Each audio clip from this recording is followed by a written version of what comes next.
Om Shanti. Good morning. आज प्राणेश्वर बाप दादा के 3 जून 2025 के अनमोल महावाक्य सुनते हैं। मीठे बच्चे, अब तुम नए संबंध में जा रहे हो, इसलिए यहाँ के कर्म बंधनी संबंधों को भूल कर्मातीत बनने का पुरुषार्थ करो। प्रश्न है, बाबा किन बच्चों की वाह वाह करते हैं? सबसे अधिक प्यार किन्हों को देते हैं? उत्तर, बाबा गरीब बच्चों की वाह वाह करते हैं। वाह गरीबी वाह। आराम से 2 रोटी खाना है, हवच बना लालच नहीं।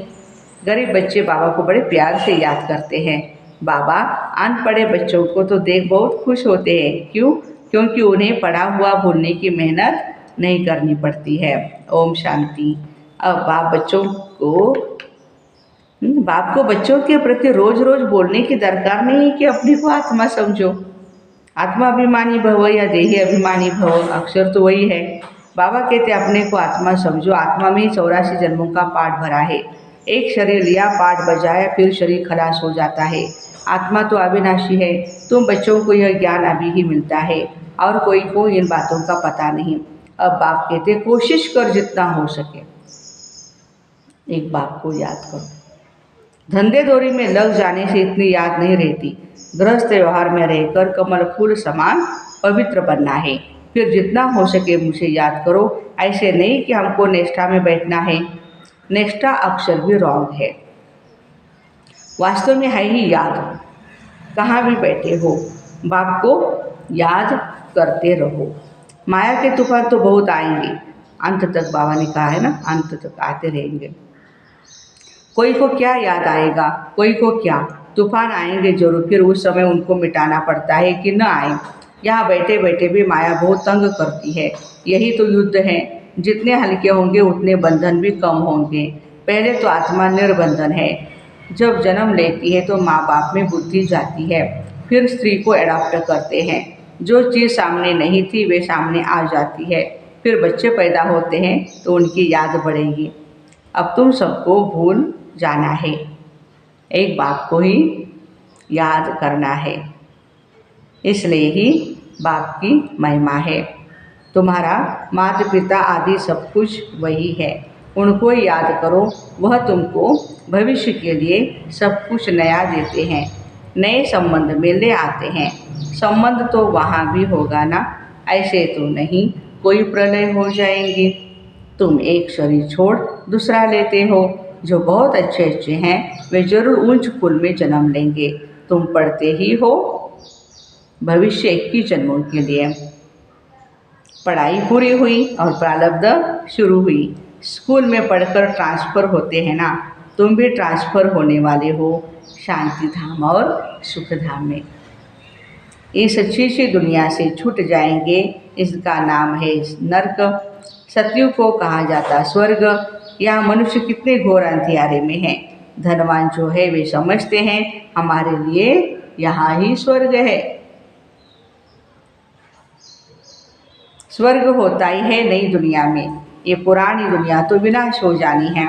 जो कर्मातीत अवस्था वाले होंगे वे कोई धर्मराजपुरी में सजाएं थोड़े ही भोगेंगे। स्वर्ग में तो सजा होगी ही नहीं। वहाँ गर्भ में महल रहता है, कोई दुख की बात नहीं रहती। यहाँ तो गर्भ जेल है, जो सजाएं खाते रहते हैं। तुम कितनी बार स्वर्गवासी बनते हो, अनगिनत बार बने हैं ना। यह याद करो तो भी सारा चक्र याद आता रहेगा।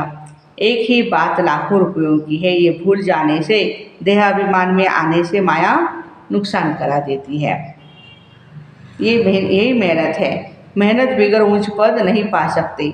बाबा को कहते हैं बाबा हम अनपढ़े हैं, पढ़े लिखे नहीं हैं, कुछ भी नहीं जानते हैं। तो बाबा बहुत खुश होते हैं क्योंकि यहाँ तो पढ़ा हुआ सब भूलना होता है। यह तो थोड़े टाइम के लिए शरीर निर्वाह के लिए पढ़ना है, जानते हो ना। यह सब खलास होने का है। जितना हो सके बाप को याद करना है। रोटी टुकड़ खाना है खुशी से। वाह गरीबी इस समय की। बाबा कहते वाह गरीबी इस समय की। आराम से रोटी टुकड़ खाना है, हबच नहीं। आजकल अनाज मिलता कहाँ है। चीनी आदि भी धीरे धीरे करके मिलेगी ही नहीं। ऐसे नहीं तुम ईश्वरीय सर्विस करते हो तो तुमको गवर्नमेंट दे देगी, वे तो कुछ भी नहीं जानते हैं। हाँ, बच्चों को कहा जाता है गवर्नमेंट को समझाओ, हम सब मिलकर माँ बाप के पास जाते हैं, उनको बच्चों के लिए टोली भेजनी होती है। यहाँ तो साफ कह देते हैं कि है ही नहीं। लाचारी थोड़ी दे देते हैं। जैसे फकीर लोगों को कोई साहूकार होगा तो मुट्ठी भर करके दे देगा, गरीब होगा तो थोड़ा बहुत दे देगा। चीनी आदि आ सकती है, परंतु बच्चों का योग कम हो जाता है। याद न रहने के कारण, देहाभिमान में आने के कारण कोई काम हो नहीं सकता। ये काम पढ़ाई से इतना नहीं होगा जितना योग से होगा, वो बहुत कम है। योग बाबा कहते बहुत कम है बच्चों का। माया याद को ही उड़ा देती है, रुस्तुम को और ही अच्छी रीति पकड़ती है। अच्छे अच्छे फर्स्ट क्लास बच्चों पर भी ग्रहचारी बैठती है। ग्रहचारी बैठने का मुख्य कारण है योग की कमी। ग्रहचारी के ही नाम रूप में फंस पड़ते हैं। ये बहुत बड़ी मंजिल है। अगर सच्ची मंजिल पानी है तो बाबा कहते याद में रहना पड़े। बाबा कहते ध्यान से भी ज्ञान अच्छा है और ज्ञान से भी याद अच्छी है। ध्यान में जाने से, जास्ती जाने से माया के भूतों की प्रवेशता हो जाती है। ऐसे बहुत है जो फालतू ध्यान में जाते हैं, क्या क्या बोलते हैं, उन पर विश्वास नहीं रखना है। ज्ञान तो बाबा की मुरली में मिलता रहता है। बाबा खबरदार करते रहते हैं, ध्यान कोई काम का नहीं, बहुत माया की प्रवेशता हो जाती है, अहंकार आ जाता है। ज्ञान तो सबको मिलता, ज्ञान देने वाला है ही एक शिव बाबा। मम्मा को भी यहाँ से ही ज्ञान मिलता था ना, उनको भी कहेंगे मन मना भव। बाप को याद करो, दैवी गुण धारण करो। अपने को देखना है, हम दैवी गुण धारण करते हैं, यहाँ ही दैवी गुण धारण करने हैं। कोई को देखो अभी फर्स्ट क्लास अवस्था है, खुशी से काम करते हैं, घंटे के बाद क्रोध का भूत आ गया, हो गया बस खत्म। फिर स्मृति आती है, अरे ये तो हमने भूल की, फिर सुधर जाते हैं। घड़ी घड़ी के घड़ियाल बाबा पास बहुत है। अभी देखो बड़े मीठे बाबा कहते ऐसे बच्चों पर तो मैं कुर्बान जाऊं। घंटे के बाद देखो कोई न कोई बात में बिगड़ पड़ते हैं। क्रोध आया, सारी की कमाई खत्म हो गई, अभी अभी कमाई अभी अभी घाटा, अभी अभी कमाई अभी अभी घाटा हो जाता है। तो सारा मदार याद पर ही है। ज्ञान तो बड़ा सहज है, छोटा बच्चा भी समझ ले, परंतु मैं जो हूँ जैसा हूँ यथार्थ रीति जानते हैं। अपने को आत्मा समझे, इस रीति छोटे बच्चे थोड़े याद कर सकेंगे। मनुष्यों को मरने के समय कहा जाता है भगवान को याद करो, परंतु याद कर न सके, क्योंकि यथार्थ कोई भी जानते नहीं, कोई भी वापस जा नहीं सकते, न विकर्म विनाश होते हैं। परंपरा से ऋषि मुनि आदि सब कहते हैं ना, रचना और रचना को हम नहीं जानते, वे तो फिर भी सतोगुणी थे उस समय के। आज के तमोप्रधान बुद्धि फिर कैसे जान सकते हैं। बाबा कहते यह लक्ष्मी नारायण भी नहीं जानते, राजा रानी नहीं जानते, फिर प्रजा कैसे जानेगी। कोई भी नहीं जानते, अभी सिर्फ तुम बच्चे ही जानते हो। तुम्हारे में भी कोई है जो यथार्थ रीति जानते हैं। कहते हैं बाबा घड़ी घड़ी भूल जाते हैं। बाबा कहते कहाँ भी जाओ बच्चे, सिर्फ बाप को याद करते रहो। बड़ी भारी कमाई है, तुम 21 जन्मों के लिए निरोगी बनते हो। ऐसे बाप को अंतर्मुख हो याद करना चाहिए, परंतु माया भुलाकर तूफान में ला देती है।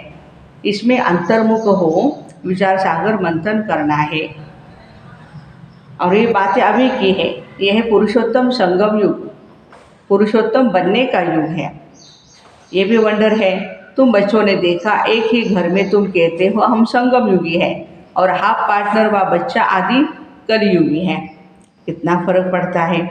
बड़ी महीन बात समझाने बाबा समझाते, घर में रहते हुए बुद्धि में रहे हम फूल बनने के लिए पुरुषार्थ कर रहे हैं।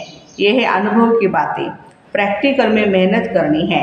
याद की मेहनत है ना, एक ही घर में एक हंस तो दूसरा बगुला, फिर कोई बड़े फर्स्ट क्लास होते हैं, कभी विकार का ख्याल भी नहीं आता है, साथ में रहते भी पवित्र रहते हैं। हाँ, साथ में रहते हुए पवित्र रहते हैं। हिम्मत दिखाते हैं तो उन्हें कितना ऊंच पद मिल जाता है। ऐसे भी मेरे बच्चे हैं ना, कई तो देखो विकार के लिए कितना मारते पीटते रहते हैं, झगड़ा आदि करते हैं। अवस्था वो होनी चाहिए, अवस्था वो होनी चाहिए जो संकल्प में भी कभी अपवित्र बनने का ख्याल न आए। बाप हर प्रकार से राय देते रहते हैं। तुम जानते हो श्री श्री की मत से हम श्री लक्ष्मी श्री नारायण बनते हैं। श्री माना ही श्रेष्ठ, सतयुग में है नंबर 1 श्रेष्ठ, त्रेता में 2 डिग्री कम हो जाती है। ये ज्ञान तुम बच्चों को अभी ही मिलता है। इसे ईश्वरीय सभा का कायदा है। क्या कायदा है? जिन्हें ज्ञान रत्नों की कदर है, कभी उबासी आदि नहीं लेते हैं, उन्हें आगे आगे बैठना चाहिए। कोई कोई बच्चे बाबा के सामने बैठे भी झुटका खाते हैं, उबासी लेते रहते हैं, उनको फिर पिछाड़ में जाकर बैठना चाहिए। ये तो साइंटिफिक उसके पीछे कारण भी होता है। नींद पूरी नहीं होती है, या तो कार्बन डाइऑक्साइड शरीर में ज़्यादा हो जाता है तो उसी बहाने वो बाहर निकल जाता है, ऑक्सीजन की कमी होती है। लेकिन बाबा कहते हैं बच्चे पीछे बैठ जाओ बस। ये ईश्वरीय सभा है बच्चों की, परंतु कई ब्राह्मणियाँ ऐसे कुबिले आती है। यूँ तो बाप से धन मिलता है, एक एक वर्षंश लाखों रुपए का है। तुम जानते हो ज्ञान मिलता है संगम युग पर। तुम कहते हो बाबा हम फिर से आए हैं बेहद का वर्षा लेने। मीठे मीठे बच्चों को बाबा बार बार समझाते हैं यह छी दुनिया है, तुम्हारा है बेहद का वैराग्य। बाबा कहते इस दुनिया में तुम जो कुछ देखते हो वह कल होगा नहीं, मंदिरों आदि का भी नाम निशान नहीं होगा। वहाँ स्वर्ग में उन्हों को पुरानी चीज देखने की दरकार नहीं है। यहाँ तो पुरानी चीज का कितना मूल्य है, जितनी जितनी पुरानी चीजें होती है उतनी ज़्यादा वैल्यू से बिकी जाती हैं। तो बाबा कहते हैं बच्चे वास्तव में कोई चीज़ का मूल्य नहीं सिवाय बाप के। बाबा कहते हैं मैं न आऊँ तो तुम राजाई कैसे लोगे। जिनको मालूम है वही आकर बाबा से वर्षा लेते हैं। इसलिए कोटों में कोई, कोई में भी कोई कहा जाता है। कोई भी बात में संशय नहीं आना चाहिए। भोग आदि की भी एक रस्म रिवाज है। भले बाबा अभोक्ता है, लेकिन स्वयं भगवान का दिया हुआ हम खा रहे हैं तो उनको भोग चढ़ाना लगाना ये तो हमारी कृतज्ञता होती है ना, हमारी फर्ज अदाई है। इनसे ज्ञान और योग का कोई कनेक्शन नहीं है और कोई बात से तुम्हारा ताल्लुक नहीं है। सिर्फ 2 बातें हैं, कौन सी? अल्प और बे बादशाही। अल्प भगवान को कहा जाता है। अंगुली से भी इशारा ऊपर करते हैं, आत्मा इशारा करती है ना। बाबा कहते भक्ति मार्ग में तुम मुझे याद करते हो, तुम सब मेरे आशिक हो, ये भी जानते हो। बाबा कल्प कल्प आकर सब मनुष्य मात्र को दुख से छुड़ाएं, सुख और शांति देते हैं।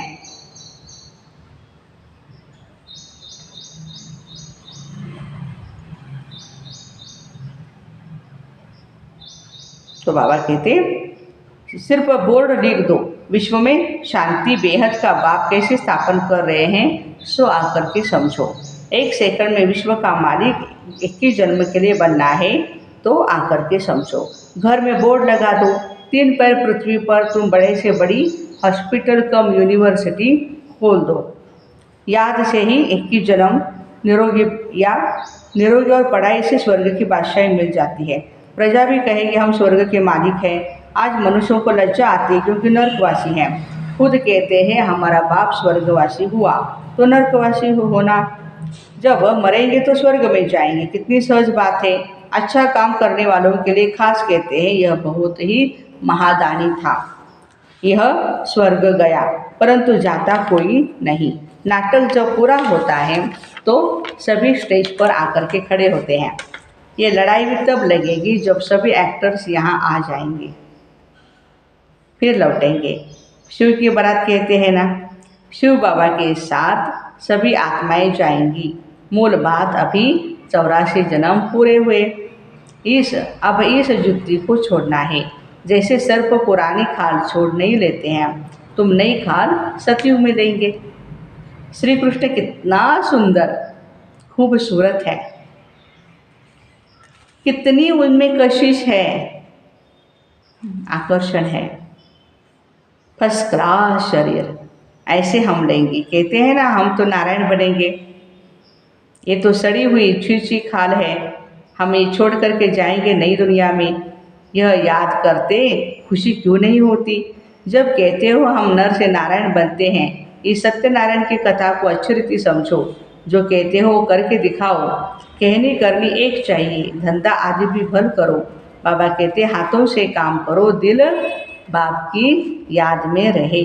जितनी जितनी धारणा करेंगे उतना तुम्हारे पास नॉलेज की वैल्यू होती जाएगी।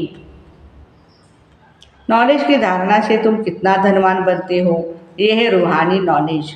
तुम आत्मा हो, आत्मा ही शरीर से बोलती है, आत्मा ही ज्ञान देती है, आत्मा ही धारणा करती है।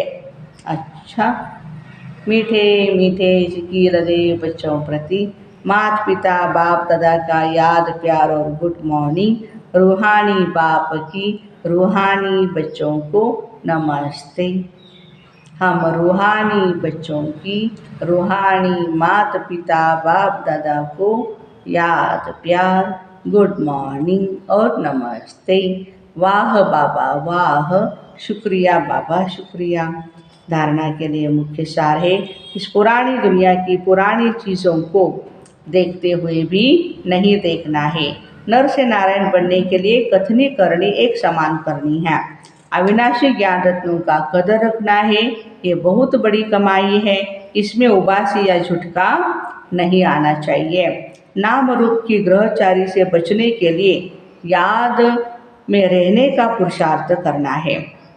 वरदान, बाप की छत्र छाया के नीचे नाजुक परिस्थितियों में भी कमल पुष्प समान न्यारे प्यारे भव। संगम युग पर जब बाप सेवाधारी बन करके आते हैं तो छत्र छाया के रूप में बच्चों की सदा ही सेवा करते हैं। याद करते ही सेकंड में साथ का अनुभव होता है। मीठे बाबा आ जाओ मदद करो कहे तो तुरंत बाबा आ जाते, सबको अनुभव है ना। यह याद की छत्र छाया कैसी भी नाजुक परिस्थितियों में कमल पुष्प के समान न्यारा और प्यारा बना देती है। मेहनत नहीं लगती, बाबा को सामने लाने से, स्वस्थिति में स्थित होने से कैसी भी परिस्थिति परिवर्तन हो जाती है। स्लोगन, बातों का पर्दा बीच में आने न दो तो बाबा के साथ का अनुभव होता रहेगा। अव्यक्त इशारे, आत्मिक स्थिति में रहने का अभ्यास करो, अंतर्मुखी बनो। किसी भी विघ्न से मुक्त होने की युक्ति है सेकंड में स्वयं का स्वरूप अर्थात आत्मिक ज्योति स्वरूप स्मृति में आ जाए।